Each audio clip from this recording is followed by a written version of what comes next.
Essa é uma noite muito especial que estamos na presença do Senhor, e a bênção do Senhor está sobre nós.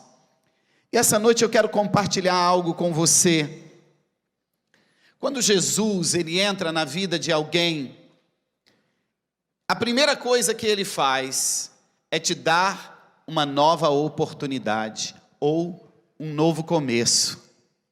Quando o Senhor Jesus ele entra na vida de qualquer pessoa, ele muda a sua história. Ele te dá a oportunidade de escrever uma nova história. Ele te dá a oportunidade de um novo começo. 1 Coríntios, capítulo 5, no versículo 17, diz assim: assim que, se alguém está em Cristo, nova criatura é, e as coisas velhas já passaram, e eis que tudo se fez novo. Quando Jesus entra na nossa vida, não importa o que você viveu, não importa se o seu casamento foi destruído, se você passou por dificuldades financeiras, quebrou, faliu, adoeceu, não importa o que você viveu, traições, problemas, isso passa. As coisas velhas passam e elas são esquecidas, e coisas novas, eis que tudo se faz novo. Ou seja, todas as áreas da sua vida serão novas. Deus te dará a oportunidade de um novo começo em todas as áreas da sua vida. E o que Jesus faz? Ele não só dá essa oportunidade de um novo começo, mas, por exemplo, ele te dá a oportunidade de um novo começo dos seus sonhos.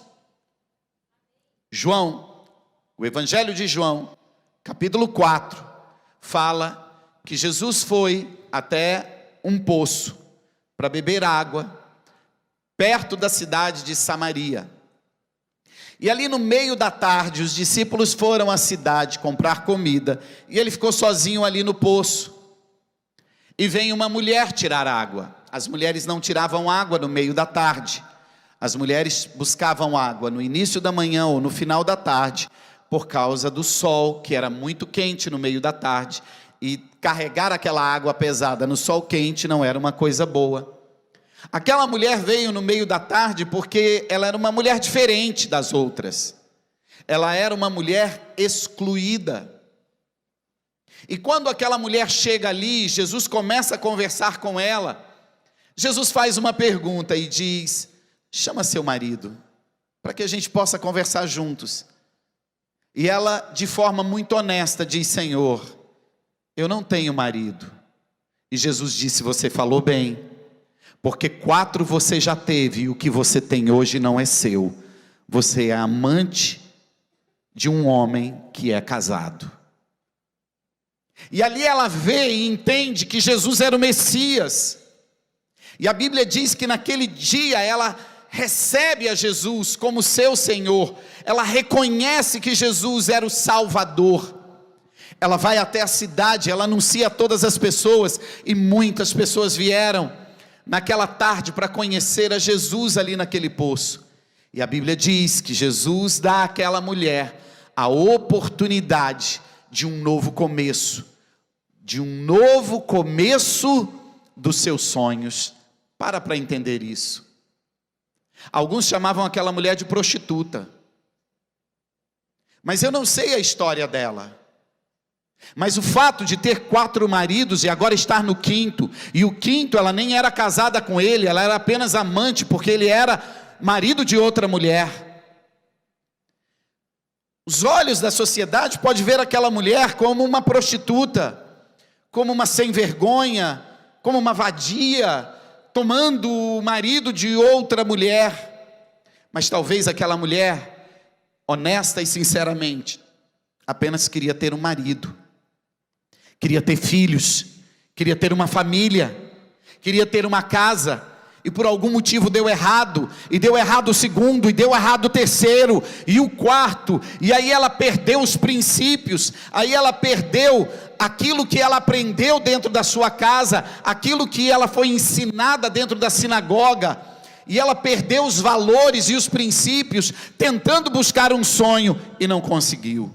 Mas naquele dia, quando Jesus entra na história daquela mulher, ele diz: hoje você vai deixar o marido dessa mulher, porque hoje você tem a oportunidade de conquistar novamente, de forma correta, todos os seus sonhos. Querido, essa noite eu quero liberar uma palavra sobre você.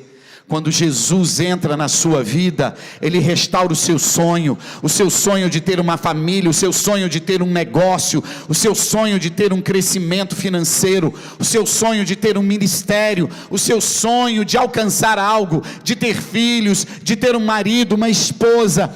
Quando Jesus entra na sua história, Ele te dá a oportunidade de um novo começo, porque 2022, cada sonho, cada projeto, cada desejo do seu coração virá à existência, porque 2022 na sua vida e na sua casa será o ano das grandes conquistas.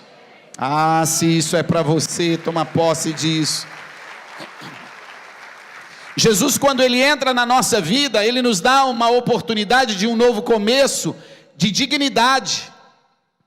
Lucas, o Evangelho de Lucas, capítulo 17, fala que Jesus estava no caminho de Jericó e encontrou 10 leprosos. A lepra é uma enfermidade contagiosa, ela passa, a pessoa pode pegar lepra com outra. Então naquele tempo, quem tinha lepra era excluído da sociedade, era retirado da cidade, tinha que morar fora, e morando fora ele não podia trabalhar, eles eram miseráveis, eles viviam de forma miserável, eles não tinham aonde morar, o que comer, eles não podiam mais ter contato com a sua família, eles não podiam trabalhar, eles não podiam mais ter absolutamente nada. E quando Jesus encontra aqueles 10 leprosos, a Bíblia diz que Jesus cura os 10 leprosos. A gente prega tanto sobre essa passagem e a gente fala sobre o quê? Sobre Jesus, um Deus que cura. Mas essa noite eu quero te mostrar algo diferente. Jesus não só curou.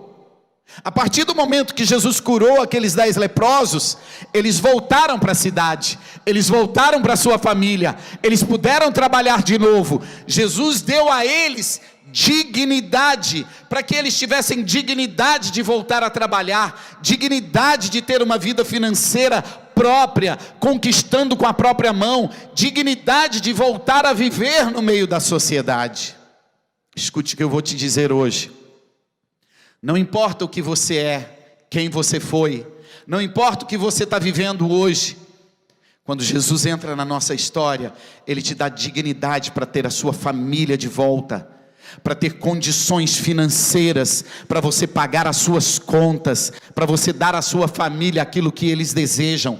Ele te dá dignidade para você voltar a viver com as pessoas, e as pessoas te olharem como alguém correto, honesto, digno, fiel, direito, alguém de confiança. Ei, eu tenho uma palavra de Deus para você essa noite. Quando Jesus entra na sua história, você vai emprestar a muitas pessoas, mas nunca mais vai tomar emprestado. Ele vai te colocar por cabeça e não por cauda.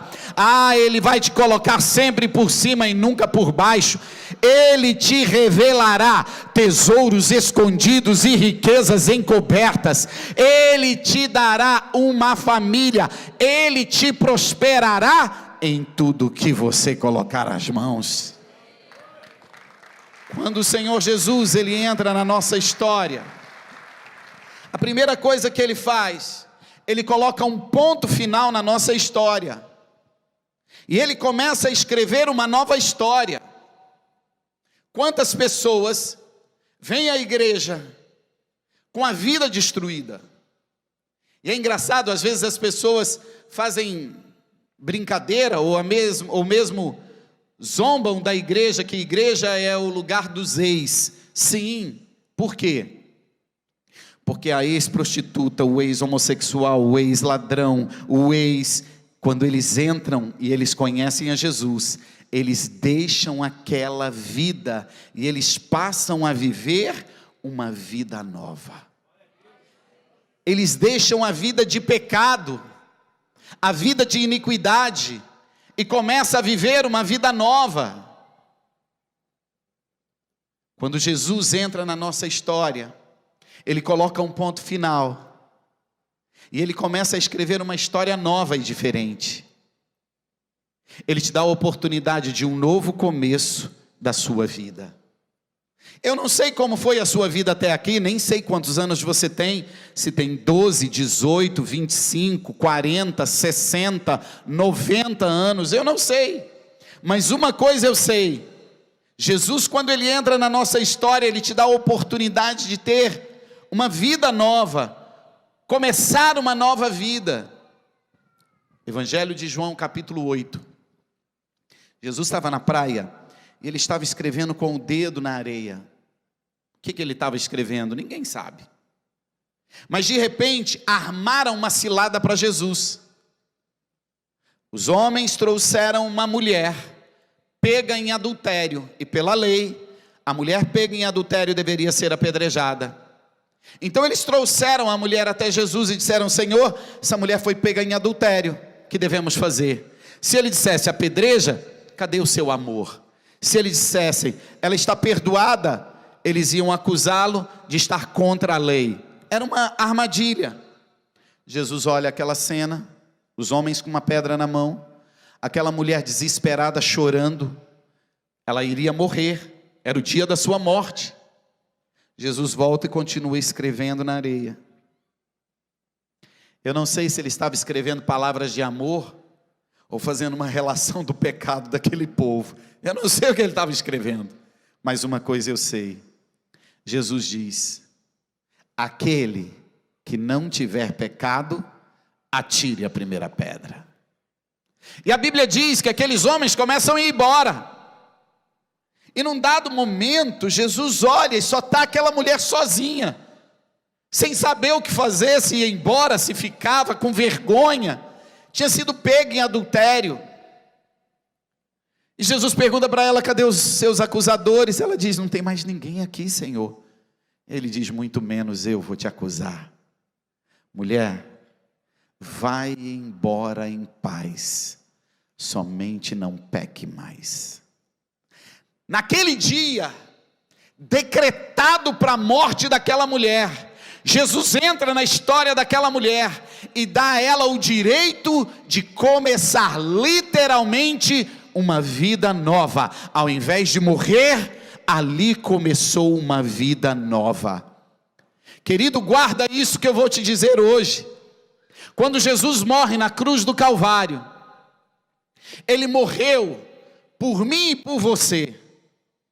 Ele morreu para tirar o pecado que estava sobre a minha vida e a sua, e Ele levou sobre Ele. A Bíblia diz que Jesus não tinha pecado, mas se fez pecado. Ele tirou o pecado que estava sobre nós e colocou sobre Ele, e morreu naquela cruz, e ressuscitou, para pagar os nossos pecados, para perdoar os nossos pecados, para fazer com que o nosso passado fosse esquecido e lançado fora, e nos desse a oportunidade de começar uma vida nova, e tudo e em todas as áreas, começar algo novo. Guarde isso. Deus é o Deus dos novos começos. Eu não sei como você está hoje, mas Ele pode dar um novo começo ao seu casamento, um novo começo à sua vida familiar.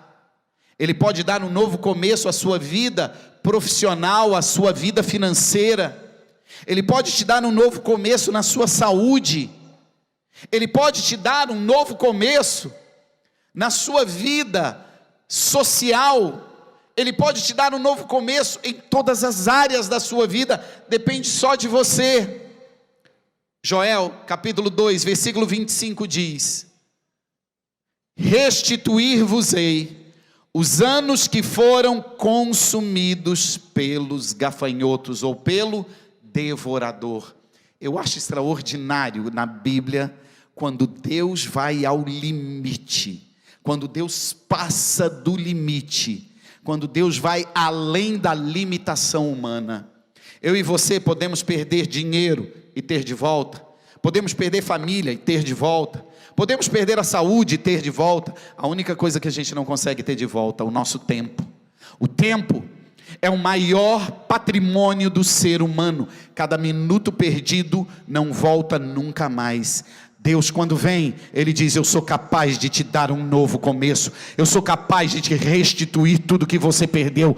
Até o tempo que você é impossível de ter de volta, eu sou capaz de te dar. E o tempo daqui para frente será remido. E tudo que você perdeu o tempo, eu te faço alcançar de uma forma muito maior e melhor. Meu Deus, alguém está entendendo isso? É extraordinário quando Ele entra na nossa vida. Ele está dizendo: eu sou Deus capaz de te restituir, de te restaurar. Eu sou capaz de restituir o tempo na sua vida. Eu sou capaz de criar novas oportunidades. Eu sou capaz de criar um novo começo. Não importa quem é você, não importa o que você viveu, não importa o que você está passando hoje. Deus pode restaurar, Deus pode restituir, Deus pode criar novas oportunidades, Deus pode te dar a oportunidade de um novo começo. Guarde essa palavra, e essa noite eu vim aqui somente para te dizer isso. Se você está aqui essa noite, é porque ainda não chegou o seu fim, porque Deus ainda tem um propósito na sua vida, e essa noite Ele pode mudar toda a tua história, e começar uma nova história essa noite. Ele é Deus, Ele é Deus. Escute esse texto, João capítulo 11, versículo 25, e disse-lhe Jesus: eu sou a ressurreição e a vida, quem crer em mim, ainda que esteja morto, viverá. Meu querido, olha Deus aí, indo além do limite do homem de novo. Para nós, a última fronteira qual é? A morte. O que Deus está dizendo? Eu sou a ressurreição e a vida. Eu posso te dar tudo o que você necessita. Eu posso restaurar a sua paz, a sua alegria, a sua vida, a sua saúde. Ainda que estiver morto, eu sou capaz de fazer você viver de novo. Ou seja, Deus está dizendo: eu passo da tua limitação humana. Eu sou Deus capaz, poderoso e suficiente para ir além da sua limitação humana. Ainda que esteja morto, viverá. Deus essa noite quer te dar a oportunidade de começar de novo, de restaurar o seu casamento, de restaurar os seus negócios, de restaurar os seus estudos, de restaurar a sua carreira, de restaurar o seu ministério, de restaurar tudo aquilo que você perdeu. Hoje é o dia do início de um novo começo. Hoje é o dia do início de um novo começo. Eu quero terminar com isso. João capítulo 10, versículo 10. Jesus diz: o ladrão, o inimigo, ele veio somente para roubar, para matar e para destruir. Mas eu vim para que vocês tenham vida e a tenham em abundância. Você precisa entender isso. Tudo que eu ou você fizermos para sermos salvos, nada nos capacita a sermos salvos. Saia caminhando a pé, pagando penitência, daqui até Salvador, você não se torna digno de ser salvo. Pegue todos os bens que você tem e doa aos pobres. Isso não te faz capaz de ser salvo. Deus, sabendo que o homem não podia fazer nada para ser salvo, para apagar os seus pecados, Deus pega o seu único filho, Jesus, e manda sobre a terra. Ele vive como homem,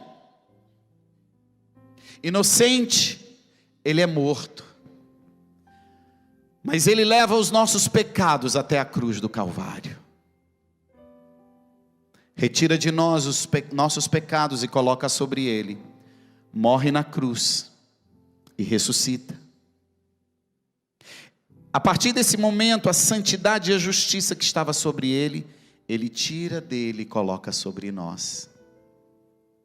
E ele diz: os seus pecados estão perdoados, e deles já não lembro mais. Eu imagino você chegando diante de Deus hoje, dizendo: Senhor, estou com vergonha, me perdoa, Senhor, eu adulterei, eu roubei. E Deus diz: o quê? Senhor, sabe aquela vez que eu roubei, que eu adulterei? Ele vai olhar para você e dizer: não estou lembrado. Quando Jesus entra na nossa história, Deus olha para a gente com um filtro. Não é um filtro do seu celular, que te deixa mais bonitinho, mais brilhante, com os olhos de outra cor. Quando Deus olha para você, Ele vê um filtro chamado Jesus. E aí Ele olha a morte de Jesus inocente na cruz do Calvário, e o sangue derramado para pagar o pecado. E aí Ele olha para você e te vê de que jeito? Sem pecado. Então eu e você não somos salvos. Diga isso: eu não sou salvo por aquilo que eu faço. Eu sou salvo por aquilo que Jesus fez. A Bíblia diz que a salvação é pela graça. Ou seja, nada do que fazemos nos torna merecedores de sermos salvos. Então, Deus pega o seu único filho, que morre, ressuscita, paga os nossos pecados, para que eu e você pudéssemos ser salvos. Foi pela graça, graça para nós, mas custou um preço alto para Ele, Jesus. E como eu e você somos salvos, a Bíblia diz: se confessarmos com a nossa boca e crermos no nosso coração que Ele morreu e ressuscitou no nosso lugar, seremos salvos. E a Bíblia diz que todo aquele que recebeu a Jesus como Senhor e Salvador, passou a ser filho de Deus por adoção. Jesus era o primogênito, agora ele se tornou, ele era o unigênito, o único filho, agora ele se tornou o primogênito, o primeiro de muitos filhos. No Velho Testamento, Abraão, Moisés, Davi e todos aqueles grandes homens puderam chamar Deus somente de Deus. Mas lá em Hebreus capítulo 11, do versículo 35 em diante, diz que Deus reservou algo maior para nós, a partir do momento que Ele envia Jesus, que morre e ressuscita para nos salvar. E Ele deixou de ser o unigênito para ser o primogênito de muitos filhos. Então, a partir dali, eles chamavam Deus de Deus, mas eu e você podemos chamar Deus de Pai. Ele é o nosso Pai. Pastor, o que eu faço para ser salvo? Você não pode fazer nada, nem eu, nem você. Mas a Bíblia diz que somos salvos pela fé, quando cremos que Jesus morreu e ressuscitou, quando entendemos o que Ele fez na cruz do Calvário. E aí Romanos capítulo 10, o versículo 9 e 10 diz: com a minha boca eu confesso, com o meu coração eu creio que Jesus Cristo é o Senhor. Se com a minha boca eu confessar e com o meu coração eu crer, então serei salvo. Como eu e você somos salvos? Pela fé, crendo em Jesus. Aquele que pela fé crê em Jesus e recebe como Senhor e Salvador, é salvo. É salvo não pelo que você fez, mas por aquilo que Ele fez.